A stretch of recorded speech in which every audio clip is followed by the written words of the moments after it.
Hello, I'm Linda Fox. I'm Senior Reporter with Phocuswire, and I'm delighted to be with Blaine from Sojern and Pablo Delgado from Mirai. Thanks for joining me, guys. Thanks for having us. Thanks. So, as the title of this session is Digital Marketing to the Rescue, let's kick off with this. If we think of Google, Facebook, and the online travel agencies as the superheroes of marketing up to now, how much will their superpowers continue to influence the travel distribution landscape? And I'll ask you that first, Chris. Well, I think they will continue to. I mean, obviously they've continued to change and adopt different strategies for how to, capitalize on changing trends in digital marketing. Obviously, privacy being a big piece of that today, and certainly there's been a lot of news around the changing strategies around privacy and ensuring that users feel protected when they're online. But certainly they're going to continue to be strong players in the digital marketing space. Having said that, I would say that there are others that have the potential to also be important factors in contributing to the new landscape. So maybe not one player in particular, but players that are leveraging and using data more effectively from a personalization standpoint in a world where privacy and regulations become more strict. And so what really matters now is first-party data and how you use and deploy first-party data. Things like how you use and deploy your CRM. Think about people like Amazon and the amount of amazing data they have, right? Not just across their own purchasing behavior, but obviously across all of the services they have. They know so much intimate detail about individuals. They can use that first-party data to deploy and be a much more effective marketer and serve others as a marketing platform. So, I think it's going to continue to be disruptive. Certainly, Google, Facebook, and others are going to continue to play a very important role in shaping the industry for us. But again, I think all marketers have the opportunity to be superheroes if they just understand that it's going to come down to data, how you use your own data, and how you use that data to the most effect in partnership with other sources. So I want to circle back to data in a little bit, but I also want to know, Pablo, do you see any new kind of digital marketing superhero emerging that's perhaps a little different than what we've seen up to now? Well, I think it's quite difficult to be a superhero today when you have in front of you companies such as Google or Facebook, or as Chris said, Amazon, who's coming. And I certainly don't see anybody coming soon. But I agree with Chris that the potential next superhero might be the direct. I'm not talking about direct hotel industry, but direct in general, which is if it's any industry, any company using first-party data that they can compete. I mean, they may eventually not need those marketplaces to get visibility, because we're talking about getting visibility in exchange of cost, right?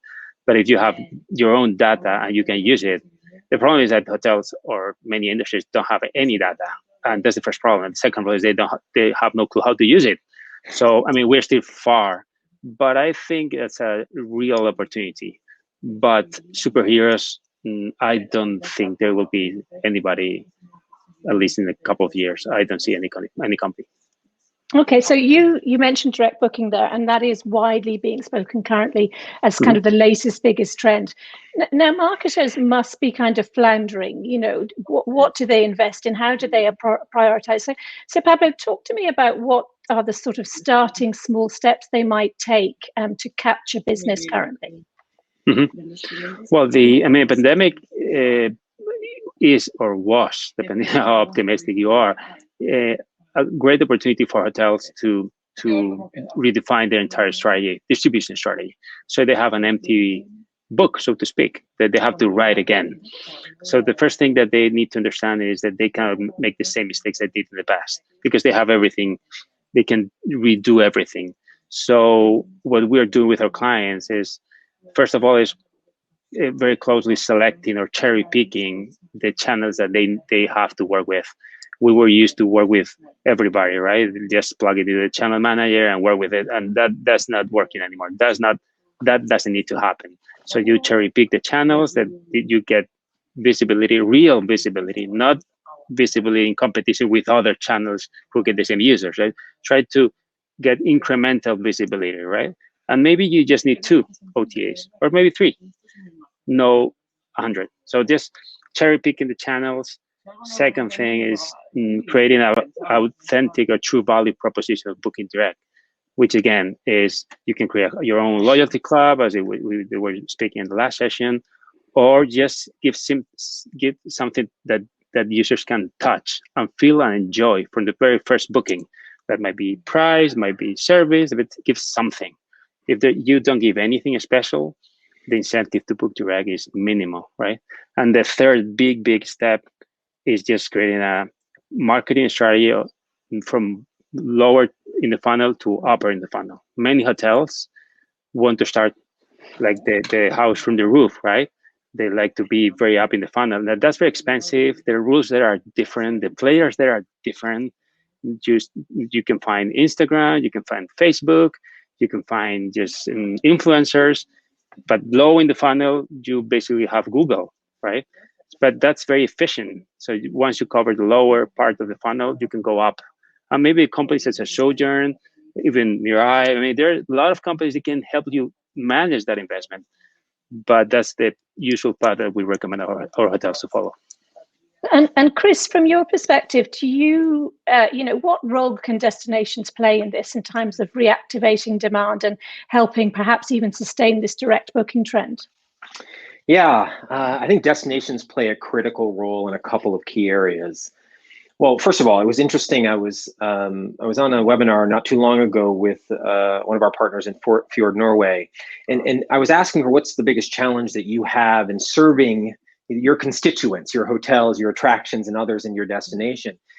And her big challenge is, how do I aggregate all their data together to provide a better holistic view of what's really happening in our destination? And so I think one of the ways the destination marketing organizations can really help is by starting to create those relationships and partnerships, whether they're using something like a co-op program to do that, where they're bringing advertisers together, pooling dollars, helping to fund additional incremental effort as well for those properties, for those attractions, for their destination overall. So I think that's a big key one, is how do we get them working together and hoteliers taking advantage of the opportunity that the DMOs can bring in terms of increasing their funding, increasing their visibility. Number one. Number two, it comes down to how much money you have. And if you're an individual attraction or a hotel in a destination, you're not part of a big group or a chain where you're getting funding from corporate or something like that. Your marketing dollars are pretty small, and they're limited in where they can go. So the great opportunity that DMOs have here is to inject funds into those hotels to give them the opportunity to open up their marketing investment as well. And so we're definitely seeing that happen across the region as well. You've also got opportunities to partner with people like airlines that are bringing people to the destinations. Think about a partnership we have with GNTO and Aegean, where we've been working together with them to increase the overall demand and traffic coming into Greece. I mean, right there, just visit in my painting. But seriously, that's a great partnership. We've seen tremendous demand coming from stuff like that. And the benefit factors of that are the hotels and the attractions in those destinations. And so DMOs have a really critical and important role to play here. And the great news is they're generally funded to be able to support these efforts in the first place. And what do they get out of it? They get out of it the benefit of the goodwill of those partners, right? Hotels who want to be in that destination, especially if you're like a chain partner. You're like, I want to invest in this destination because these tourism boards are really investing and driving demand to me, to my destination, to my hotels, etc. So they play a critical role in the whole ecosystem, I think. So then, Pablo, are you sensing that hotels are now more open to this kind of idea of co-op marketing? Mm-hmm. Well, for hotels, talking about destination marketing sounds like a science fiction. They don't know even where to start, especially independent hotels. I mean, if you were Marriott or Hilton, you are a gatekeeper already. I mean, people start searching in the internet on your website. So now you can move users around, okay? But for independent hotels and mid-sized hotel chains, that's pretty much impossible. So they still have a few options. The first one is just talk to themselves, right? Try to create a lobby, gather themselves, put on some interesting ideas. I mean, and that idea is not creating an OTA. That's not an idea. But that, again, is a typical idea they have, and they always fail. So they do something unique put the concept on the destination. So, for instance, destinations for digital nomads, right? So that's something that's very trendy, and there are countries changing their rules, the fiscal rules, to bring talent, high-income people to leave from Barbados or the Cayman Island in the Caribbean. But in Europe, there are a few islands such as Gran Canaria in Spain that they are trying to attract talent. That's destination marketing. And they can do it, but they can start just talking about it and proposing ideas. That's one thing. And the other thing that they can do is creating unique content in their websites about that destination. And that's pretty useful because that brings a lot of long tail traffic that you're searching for hotels to play golf with your kid. Maybe you can have something unique in your web that attracts to that destination. Maybe not that much to your hotel, but again, you are the first option to check. I mean, you landed there. Why not this hotel? So I think hotels many times forget that they can do things, but at the same time, being totally honest, they cannot do much. But I mean, they should think about it and start making decisions, right? And I mean, there have been some good examples over the pandemic of kind of hotels getting together with local restaurants and other local attractions and presenting a sort of package of services, more like an experience. And I think we're bound to see more of that. But I just want to throw something at both of you about brand for a minute. I saw a quote from Tourism New Zealand saying, "We're big believers in the longevity of brand building. If you switch off and go dark, the cost of starting back up again is much higher." So would you agree with that from a DMO perspective and, of course, from a hotel perspective? Pablo, you go first. Okay, go ahead. Oh, go ahead, Chris. Go ahead, Chris. Yeah, so absolutely. One of the things that we found here at Sojern, when we've done some research on how travelers make buying decisions in terms of where they want to visit, what destination they want to go to, where they want to stay, what they want to do in that destination, is that window is very long. You think about traditional e-commerce. Traditional e-commerce, and Pablo was talking about this earlier, bottom of the funnel, that's a really short window. Generally, people are getting to a purchase decision and working towards conversion quickly. But when you talk about brand, what you're talking about is sort of this dream phase for travelers. They're dreaming about destinations they want to visit. They're planning multiple trips in multiple destinations to figure out what one best fits their needs. And so I think it's critical for destinations to be looking at what is their, what we call always on strategy. How are they always in the market influencing travelers to come to their destination? And there's lots of ways you can do that. Certainly, the traditional channels that exist today. New Zealand does a terrific job using video media. I mean, they're like one of the better video media content players. Sure. There's a great video out from them now. If you haven't seen it, you should go find it. They have a terrific promo on why you should visit New Zealand as soon as they open the borders. But regardless of that, like the borders are closed, but they understand the value of creating that desire, that sort of urge, that interest in getting to New Zealand at some point. So yeah, I mean, we find here at Sojern, it's a long journey within the travel planning process. Be there in front of clients when they're going through, travelers as they're going through that journey. Influence that opportunity for yourself, and just make sure you're always on and always available. So let's just talk about data now. It's actually kind of been a continual stream throughout our conversation here. We've got the notion of first-party data. We're increasingly hearing the notion of zero-party data, less so third-party data. I guess what's coming of cookies and developments there. So, are hotels set up to capture this data, understand this data, and do something with it? And jump in for us there, Pablo, if you would. Mm-hmm. Well, again, it depends on the size of the property, because all this innovation, all these big changes in the ecosystem and the rules benefit the big ones, again, because they happen very fast. Even though Google postponed for a year, right? They changed even cookies in Google Chrome, but for the big guys, for the big brands, it's going to be a change. They are already using first-party data. They are used to using it. They are squeezing every single person that they have the contact. But for the independent hotels and the small chains, is going to be a terrible challenge because many of them are starting from scratch.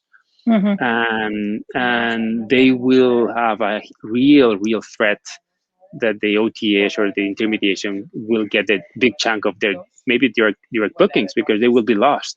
They will start from scratch.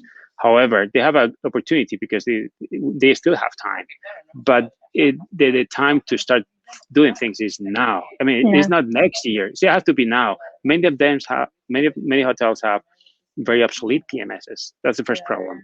They don't have the mindset. They don't have the DNA of doing this. So they have the opportunity, but at the same time, I'm not sure if they're going to take advantage of it. But once you start doing it, you collect data. You don't need the the rocket science technology. I mean, it's not that difficult. You just need sometimes just a spreadsheet. Many times just a spreadsheet, and you will evolve to CRM, you evolve to automation in marketing, but just collect data, the hotel reception, the Wi-Fi, whatever you want, but just start doing it, collect data, spreadsheet, and data mindset, and start using it. And so I see a huge threat, but at the same time, a huge opportunity. Hey, Linda, can I just add just really quickly to that? Something that Pablo brought up earlier, and I think is really important, especially as it relates to Mirai, because they're one of the best at it, is, so much of this idea of using your own first-party data is going to be fueled by your direct strategy, right? If you don't own the customer information and data from the booking through the journey, you can try to collect it at the hotel, and that happens. But having a great website strategy with a strong booking engine backing you, making sure you're in price position, so you're not losing demand to the OTAs, etc. Your distribution strategy is built to drive your direct demand strategy. That will fuel your CRM, which will build it larger, as Pablo's saying, give you more data. Now you can actually do something with it, but it's got to start with you taking control of your direct booking strategy. And I think, to Pablo's point, that's a difficult thing to do, but it's actually not. Get a great booking engine, have a good website, make sure you're in price parity. If you do those things, you will start to build your direct booking strategy, and you will then now fuel your CRM that will really help you in the future when you're really going to need that first party data. I think here's the most difficult decision is just to accept that you have to do it. And that's something that takes 1 second. But at the same time, it's the most difficult decision. Yeah, it's hard. And just as we close out here, because unfortunately we're almost out of time, do you sense that budget's going to be a real issue there? I mean, okay, you might have the mindset, you might want to change, but people have had no business for 15 months, perhaps more. So how big an issue might that be? I think big. There's ways you can solve that problem as a small hotelier. Obviously, the bigger brands are going to be able to find ways to fund things. We talked about co-op programs. Talk to your local tourism boards. Absolutely. Find out how they can help you fund activities to bring more customers or travelers to your destination. There's commission-based marketing models, right? Mirai's got one, we've got one, others have them. Use those. Those are guaranteed ROIs, right? You're not getting anything, you're not paying anything until you get the demand. So there are models out there that exist that will help hoteliers reinvest in their marketing efforts. But again, it's going to take time, it's going to be hard, and they've got to be committed to that direct strategy. Because if you get somebody to your website and you're out of price parity, or your booking engine doesn't work, or they get confused by your website, sort of regardless of what you do, commission or otherwise, you're going to fail. Pablo, quick final comment on that. I just think that just starting first steps, you don't need a cent. You just need time and an Excel spreadsheet. You can do the first 2-3 steps, and then just make the next step with little budget, but easy. Okay, well, guys, thank you very much. I wish we had more time, but unfortunately, that's it. Thanks for a great discussion. Thank you so much, Linda. Thanks, Pablo. Thank you.